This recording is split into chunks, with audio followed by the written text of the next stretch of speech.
Hi, everyone. My name is Dana, and this is episode 26. Yes, 26 of the Ask a Question show. The show in which you ask a question about any type of narcissistic or otherwise abusive or toxic relationship or situation, and I, along with the rest of the community here, will do our very best to help answer it. Our goal is to give you the feedback and the support that you need so that you can move forward in getting the clarity, the closure, and the healing that you so deserve. And so today's question comes from Karina. Karina asks, is it me or is it him? Am I being unreasonable?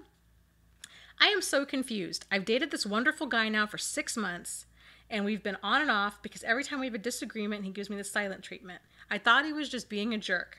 I thought he was wonderful. He's a Christian, and he goes to church, but he's always telling me about how the women in his church like him, but that he isn't interested in them. We recently got back together and everything was going fine until July 4th when this woman called his phone and he put it on speakerphone so I could hear the conversation. She seemed really upset and asked him why he didn't tell her he had a girlfriend. This is the second time she'd called, and I grabbed the phone and told her that yes, I am his girlfriend and that we've been together for 6 months. He was calm and explained that she was upset because she wanted more than a friendship with him. I'm not sure what to think, but I don't think he's being honest with me. I'm still upset, and I told him about it, and he just doesn't want me to bring it up. He acts like it never happened. I'm feeling angry and frustrated most of the time. I told him to stop calling me, so he did. He does not care about my feelings, and now I'm concerned he's a narcissist. How do I know for sure if he's a narcissist? I've been reading a lot about narcissism and watching your videos, and some of what he does fits your description, but not all of it. I know for sure he is a liar. I caught him a few times lying to me now. I guess he just got better at it. I think he's just pretending to be a Christian.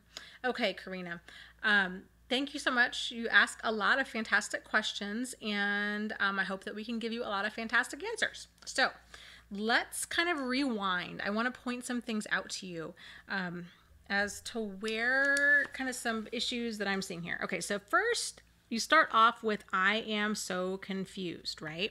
And if you've been watching my videos for any length of time, then you know that confusion, my whole philosophy is confusion is a big sign of a problem, right? It's because things aren't making sense. When you're using your logic and reason, things don't compute. And that's why we have confusion. And a big sign that you're dealing with a manipulative person especially, or a person that's not telling the truth, which is kind of the same thing as a manipulative person, right, is there's confusion. So I just want to point that out. So you start off your email with, I am so confused. Then you go on to say he's a wonderful guy. And then the next sentence later, you thought, well, he is giving you the silent treatment, but you thought he was just being a jerk. So there's kind of that duality because wonderful people don't treat others like this.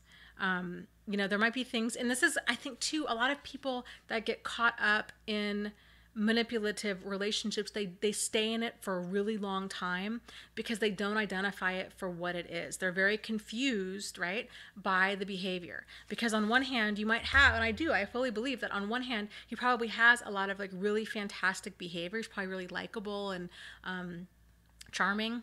And he probably has some qualities that you like. It sounds like you guys have the same faith and that he goes to church. That's important to you, it sounds like. So that's that part of him that's wonderful. But then there's this drastically different other side, right? That you're confused about. That who's this person that he's a liar. And, he's got women calling his house and he's telling you how these women just want him, right? And I mean, it's ridiculous. On his part. But this is what a lot of manipulative people do is they'll intentionally provoke an emotion. A real common emotion to provoke is jealousy. So they'll do this intentionally. They'll provoke the emotion of jealousy and then they'll act like they didn't mean to do it.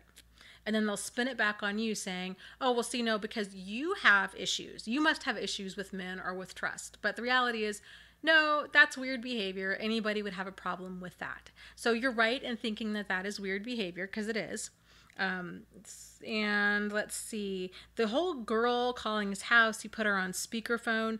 To me, I find that there's obviously a lot more to the story than that. My guess is they probably had some sort of fling or some sort of brief something or other.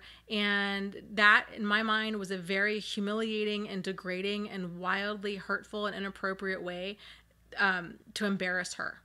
And that right there is, shows a real like lack of respect and lack of remorse and lack of empathy. And that I would run from something like that. That's just that's cruel. That's what that is.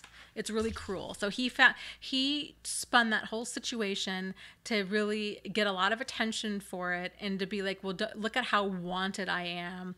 You know, this woman, she wants more than a friendship, but I wouldn't give it to her. And women, the reality is, you know, you don't call, I mean, how did she get his number? Like, you don't call people, you don't start making opposite sex friends to when you're dating somebody new and hang out with them one-on-one.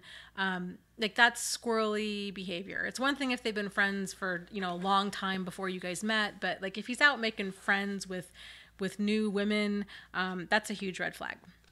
So let's see. And you're concerned he's a narcissist, but you want to know if he is for sure a narcissist. I'm really moving away from the term narcissist in large part for this very reason, because the term doesn't matter. And I totally understand like why you want clarity on that, because there's so much confusion already, right? Like, you want to know exactly what kind of person you were dealing with. But at the end of the day, it doesn't matter what we call him. What matters are the behaviors. So he has a ton of problematic behaviors. Right now, you already know he's a liar. You already know he's manipulative. You already know that he's most likely cheating. You know, he provokes these emotions. He does silent treatment. His even like all that aside, his communication with you is not effective communication. It's not sincere and open and honest and assertive. And you really can't have a healthy relationship with somebody who doesn't have a communication style like that. So that's all very problematic. You know, is he a narcissist? You know, it's really hard to say. His behavior, I would say, definitely is like full of red flags. It's definitely worth running from.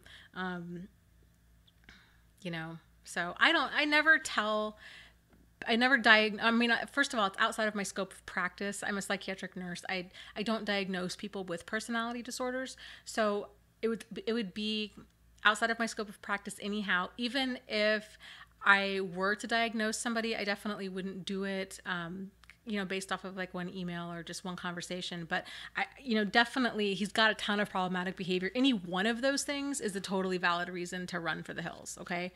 So, you're talking about the red flags. He has a lot of them, but not all of them. So I also wanted to bring this up. My red flags of a narcissist video series is the point of it is to be kind of like a broad brush overview of this is what problematic behavior can look like. Now, keep in mind that a lot of people will have some of these red flags, right? So, for example, I spoke in another video, you know, I had this like 6-year period of my life where I dated 2 narcissists almost back to back. I had this whole series of events. I went through a miscarriage, and I went through, a foreclosure and a bankruptcy. And it was just kind of like this domino effect. My life just was like ripping apart at the seams. So you could look at that, and a person could say, well, gee, here's this woman. She, has poor financial management. She has, some crazy people in her past, right? Which is another red flag. I definitely have had a past of, rushing intimacy. So there were definitely some red flags with me. Does that make me a narcissist? No, it does not. But it doesn't mean that wouldn't be problematic for somebody else. And, if I were to date somebody and they were to start asking, we were to start talking about kind of, once we got serious enough, like kind of here's what's going on with my situation and whatever, that should be a red flag to them. And that would be something that they should do. They would be wise to kind of dig into and see, well, what happened here?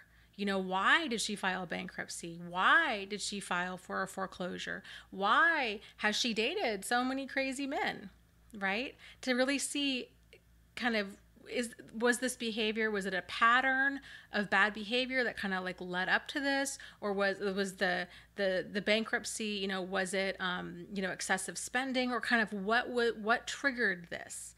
So, and I would have no problem being very open and honest about what had happened in my life to kind of lead to all of this, because that's what people do, you know, when you're talking about kind of getting serious with somebody and sharing your life, you need to be open and honest about that. So the whole point is with the red flag series, most people will have some of these red flags. Doesn't mean that they're necessarily, it's just a potential sign of problematic behavior. It's a sign to slow down, do some more digging, and then evaluate, and to realize that you know, notice if you're having any kind of like gut instinct or like funny feelings or confusion, right? Going off about what they're telling you.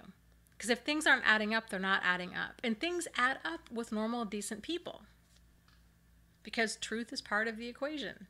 That's why things don't add up with manipulative people. So, because you're missing like a huge part of the equation.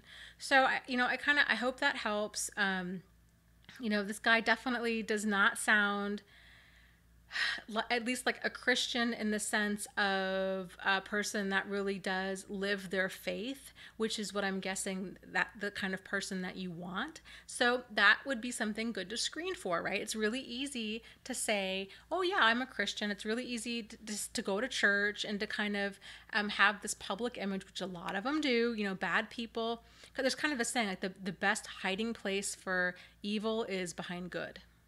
And there's a lot of bad people that go to church. My grandfather was a narcissist, and he was a minister, a Baptist minister. So, you know, he was a terrible human being, and he was a huge womanizer and just, you know, was awful to my grandmother. So, you know, just because a person goes to church or does these things doesn't mean that they are necessarily a good person. You still have to kind of get to know them and see what they are really sincerely about. And that just takes time. So that's what I have for you. I will be curious to see kind of what everybody else has to say, and, you know, take care and keep us posted. So that's what I got for you today, and I will talk to you guys tomorrow. As always, if you have any questions, comments, concerns, frustrations, ideas for videos, insights, you know, you need some support, you just want to say hi, please let me know. Take care. Lots of love to you guys. You're not alone, and you're not crazy, and you really can do this. You can heal. Okay? Take care. Talk to you tomorrow. Bye.